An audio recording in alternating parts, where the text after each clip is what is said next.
Why Trump will win in 2024. Mr. Reagan. Now, a lot of people think that it will be impossible for Donald Trump to win in 2024. I see this all the time in the comment section under my posts on Twitter and even in the comment section of these videos. There is a subset of conservative Republican voters who are just completely convinced that the Democrats will cheat again in 2024 and their cheating will be effective and they will steal the election yet again. But here's what these people don't get.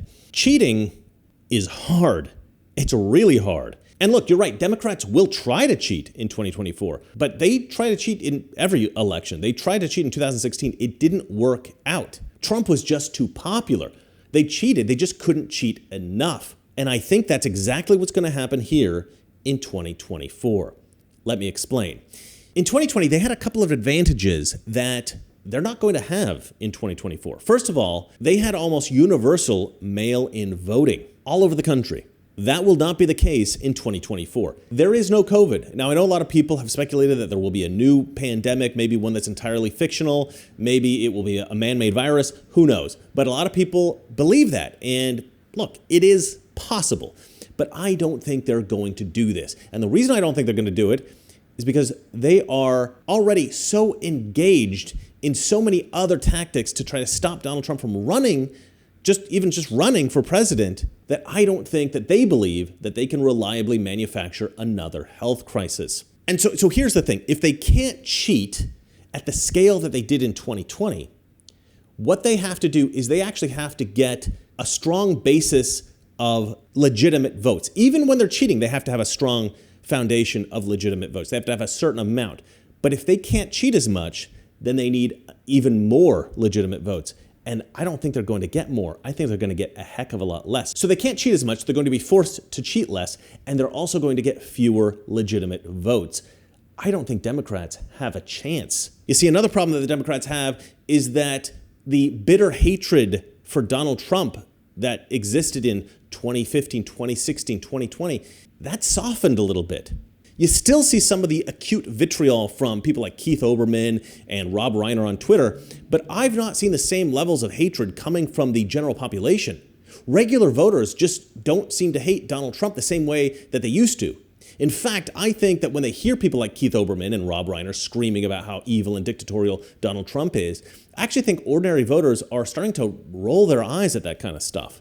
A lot of the things that they're warning us about Donald Trump today, it's the same things they warned us about in 2015. These are recycled threats, recycled hysteria. They're saying that Donald Trump is going to be a dictator, that he's going to start World War III. But here's the thing. Donald Trump was president for 4 years. He was not a dictator. He did not start World War III. Joe Biden, on the other hand, he has been a dictator. Joe Biden has essentially started World War III. And that's the third reason that Donald Trump will be elected president.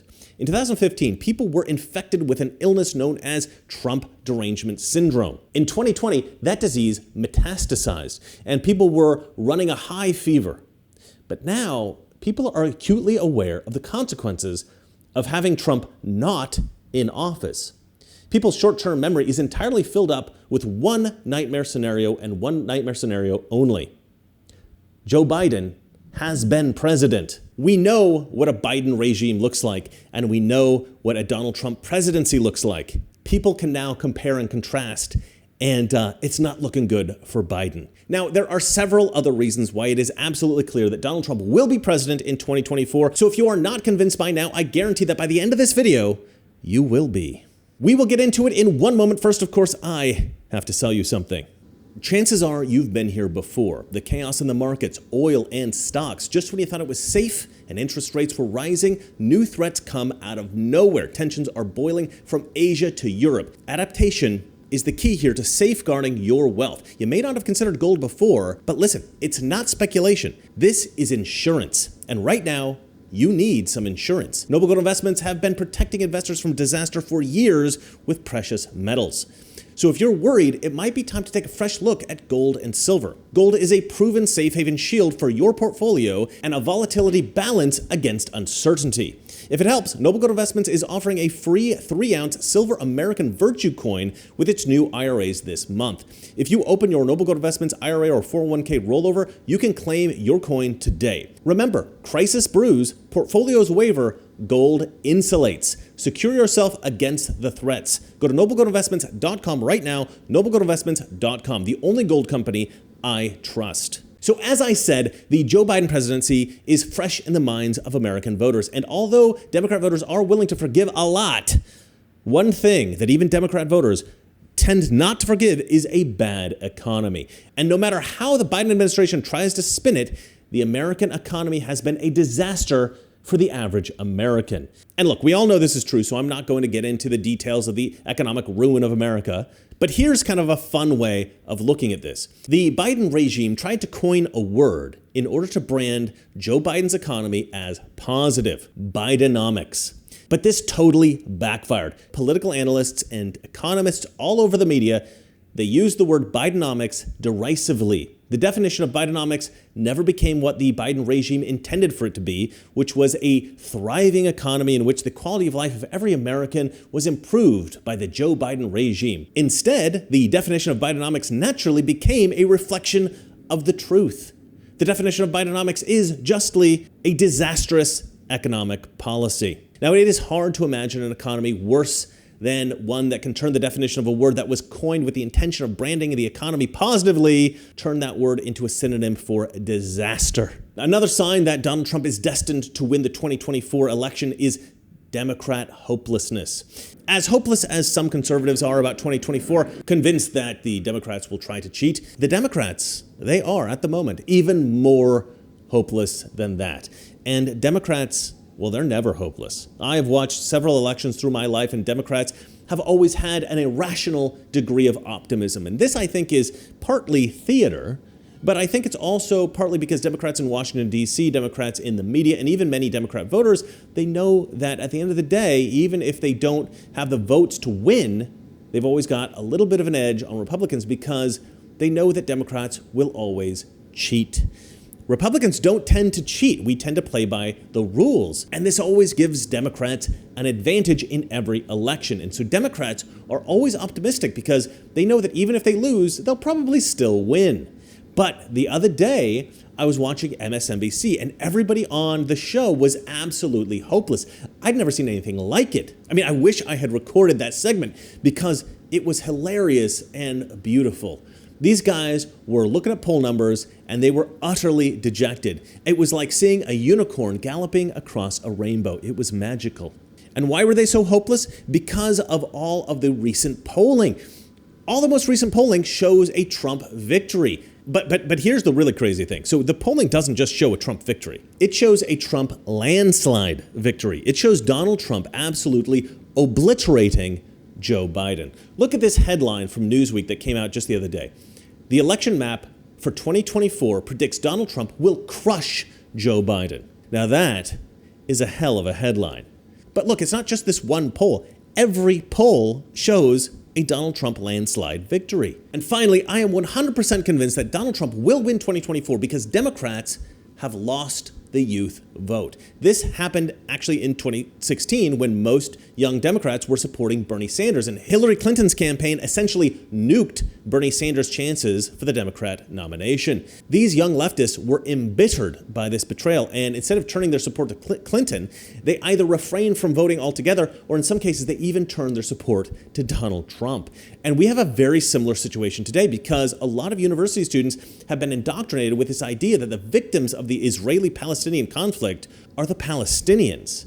And this has become basically the perspective of the left for as long as I can remember. You will remember the famous firing line interview with AOC. What people are starting to see, at least in the occupation of Palestine, is just an increasing crisis of humanitarian condition. And that to me is just where I tend to come from on this issue. You use the term the occupation of Palestine. What did you mean by that? I I think what I meant is like the settlements that are increasing in some of these areas and places where Palestinians are experiencing difficulty in access to their housing and homes. Do you think you can expand on that? Yeah, I mean, I think I'd also I am not the expert on geopolitics on this. And it's actually pretty ironic. Radical left university professors have indoctrinated students to vote exclusively for radical Democrats, but then they've also indoctrinated these students to believe that the Palestinians are the victims of Israeli colonialism. And so when their Democrat overlords in DC support Israel, these university level cultists, they feel betrayed. This is 2016 all over again. University students who support Palestine, they will not be voting for Joe Biden. The Democrat Party has no philosophical, moral, or rational foundation. The Republican Party is fundamentally based on the European Christian tradition. We tend to base our political philosophy on European Christian ethics. We care about improving the lives of all Americans and providing all Americans with as many opportunities as possible. This is why we care so much about truth, freedom of speech, free and fair elections, eradicating the corruption in Washington, D.C., shrinking the power of the federal government, and a deregulated capitalist economy. But Democrats, they have no such philosophical foundation. The Democrat Party is essentially a patchwork quilt of special interest groups. Democrat politicians care about two things. They care about money and they care about power. Democrat politicians, they take bribes, they take kickbacks, and they pass regulations that will benefit their friends in Wall Street, benefit the military-industrial complex, benefit their friends in the labor unions, and the various other lobby groups that contribute to their political campaigns and often slip them envelopes full of cash.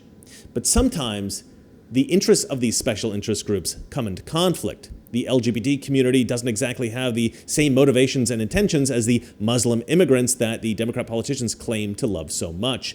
The feminists who have fought so hard for female sports for decades, their goals have been entirely undermined by the transgender athletes that the Democrat politicians claim to love so much. And in this particular case, we have a Democrat Party that insists that it's against anti-Semitism and it's actively supporting Israel with millions of dollars in aid to fight against Palestinian terrorists. But this, of course, comes into conflict with these students who support Palestine. And so it's really the fault of the Democrats themselves. You cannot go around telling every group that claims to be marginalized and oppressed, we support you. Because sometimes these victim groups, they're not actually victims at all. And sometimes these groups are villains. And sometimes some of these groups are enemies. So right now, the Democrat Party, it's a mess. They want to appease the Muslims in Iran. They want to appease the students who support Palestine, but they also want to appear to support the fight against anti-Semitism. They want to appear to support Israel. And this was bound to happen. When you pretend to support everyone, eventually everybody figures out that you really support no one. You're going to piss off somebody eventually, and now it looks like the Biden regime has pissed off just about everybody. And this brings me to my final point in this video. The Biden regime's policies have been so disastrous, their rhetoric so pandering, their lies so blatant, their communication so incompetent that even some of the most hardcore leftists, the most severely infected TDS sufferers, they have turned against Democrat policies. They have turned against Joe Biden, and some have even turned toward Donald Trump. Just the other day, Fareed Zakaria broadcast this message to America. 3 university presidents came under fire this week for their vague and indecisive answers when asked whether calling for the genocide of Jews would violate their institutions' codes of conduct.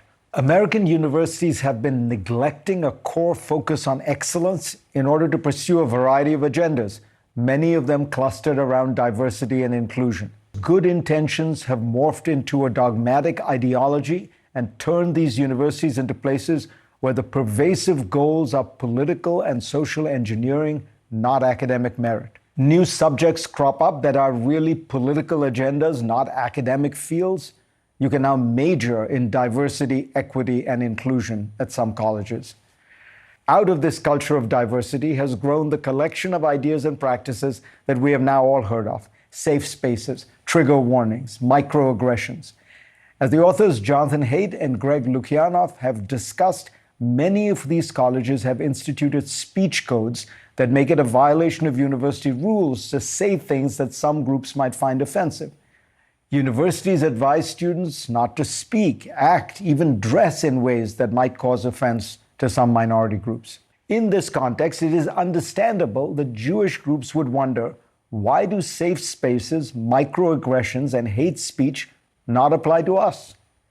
If universities can take positions against free speech to make some groups feel safe, why not us? What we saw in the House hearing this week was the inevitable result of decades of the politicization of universities. America's top colleges are no longer seen as bastions of excellence, but partisan outfits, which means they will keep getting buffeted by these political storms as they emerge. They should abandon this long misadventure into politics, retrain their gaze on their core strengths, and rebuild their reputations as centers of research and learning. This is Fareed Zakaria. This is one of CNN's most vicious left-wing pit bulls. He constantly has promoted the radical, divisive policies of the left for decades. And now he's here saying that, well, maybe we should rethink some of this stuff. Yeah, you think? This is the kind of situation where I'm tempted to say, yeah, you know what? No, you do not get to pretend like you have just now realized that this is a bad idea. You need to get on your damn knees and apologize to America because all this this is your fault. You promoted this crap for decades, and now you're saying, oh, well, maybe this was a bad idea. We have been telling you year after year after year about the dangers of these policies, and you never listened to us. And now you're just coming around to this realization? No. You need to beg forgiveness and tell Americans you were wrong. Hell, you know what? Throw in an endorsement for Donald Trump while you're at it. But no, that's not how you win over these Democrats. We just have to bite our tongues, nod politely, and say, you know what? I think you made a great point, Fareed. You are a very intelligent man, and I think that we should all sit down and we should think about what you've said here and consider it, because maybe, just maybe, you're right about this. Because you know what? At the end of the day, in spite of the fact that what he's saying has been obvious to us for decades, he is saying the right things, and we need to recognize that. So you know what? Welcome to the party, Fareed. It's nice to have you on board. But before Mr. Zakaria came around, at least on this one particular issue, another prominent Biden supporter and Trump hater spoke out. And this is not somebody you probably care about the opinion of, but a lot of people do care about her opinion. And that makes her very powerful. And her name, oh yes, is Cardi B. I don't give a f***. I'm not endorsing no f***ing presidents no more. Because how is there a $100 million budget cut in New York City for schools, library, police safety, and sanitation? Yeah, Joe Biden's talking about, like, yeah, we could fund two wars. We could fund two wars. Motherfuckers talking about we don't got it, but we got it. Like, we're the greatest nation. No, the f*** we're not. We're going through some shit right now. Like, say it. Say it. We're really going through, we really are f*** right now. I'm lucky. I'm blessed. I'm whatever the f***. But like, what's gonna happen to my nieces? What's gonna happen to my nephews? What's gonna happen to my cousins, my aunts, my friends that's living in the hood? Bitch, New York is already fucking super dirty. Like, yo, you know what's embarrassing? Like, it's like, you know, like, I know people from California, I know people from Atlanta, so I always be like, yeah, New York is the greatest place in the world. Yeah, they be like, New York is dirty, and it is dirty, and we're gonna get even dirtier with the budget cut. And yeah, we talking about we could fund two wars. That's like a nigga trying to front like, yeah, I got the money to support two bitches, but you really don't. No, we cannot fund these wars. We can't. Keep it a bean. We can't. The world is in shambles. Now, you know what? I actually think that Cardi B is one of these people who is far more intelligent than she appears. Certainly, she likes attention. Certainly, she likes drama. But I think that she is actually a relatively high IQ person. So in spite of her inability to appropriately articulate the English language, I actually do have a modicum of respect for this woman. And I think that it is great that she is influencing her fans in this way. I suspect that Cardi B is in a position to wake up more delusional Biden voters than maybe anyone on the planet. So we can scoff about this video as just another Cardi B rant video, but look, it's not Mr. Reagan videos or even Tucker Carlson videos that are going to cause a seismic shift in the culture. It's Cardi B videos like this one. Now, probably the most surprising flip was from Michael Rappaport. Michael Rappaport has been making the most vile, vicious, nasty, ignorant, anti-Trump videos available on social media since the very beginning of Trump's initial 2016 presidential campaign. This guy has been the ugliest anti-Trump person in the universe. He's worse than AOC, he's worse than Nancy Pelosi, he's worse than Colbert and Kimmel, he's worse than Keith Olbermann, he's worse than Rachel Maddow, and he's even worse than Joy Behar. But Joe Biden has been such a bad president. The Biden regime has been so disastrous for America that even Michael Rappaport has flipped. Let me tell you something.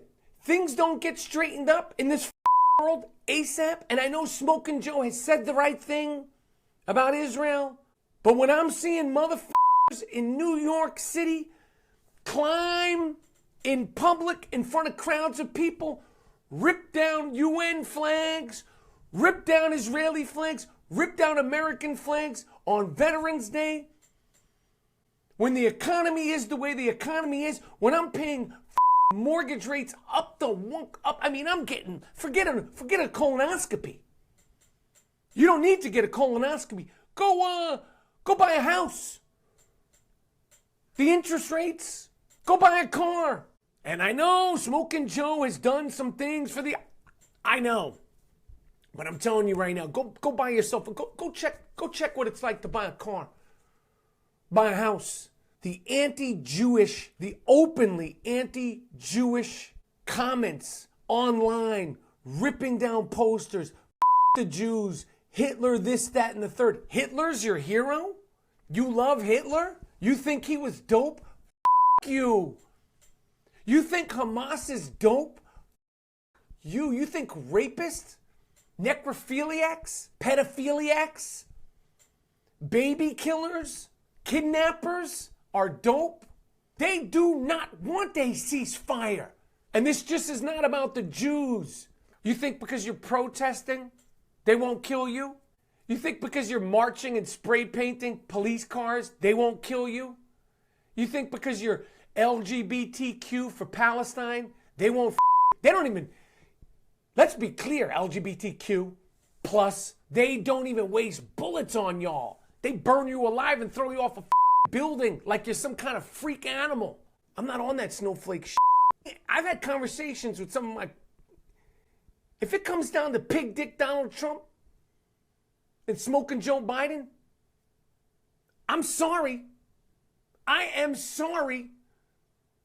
Voting for pig dick Donald Trump is on the table. I'm sorry. I'll still call him slob dick Donald Trump, pig dick Donald Trump, and all that. But we need to get this whole situation under control. And last but not least, Chris Cuomo. Yes, it's almost unbelievable, but the narcissistic brother of Governor Andrew Cuomo has actually come out and suggested that Donald Trump would be a better vote than Joe Biden in 2024. Joe was nice when my father died. He said nice things to us. That's nice. Do I think he's the best of us? No. Do I think he's the best we can do as president? Absolutely not. Do I think he's the best the Democrats can do? Hell no. If it's Biden, Trump, look, for me, again, we survived a Trump administration. Would we survive another one? Yes. Yes. I don't think there's any greater risk to America with him than with Biden. And for people who are now going to attack me and say, what are you talking about? Trump is like this crazy man. Well, look, you know, as Patrick says, the data is the data.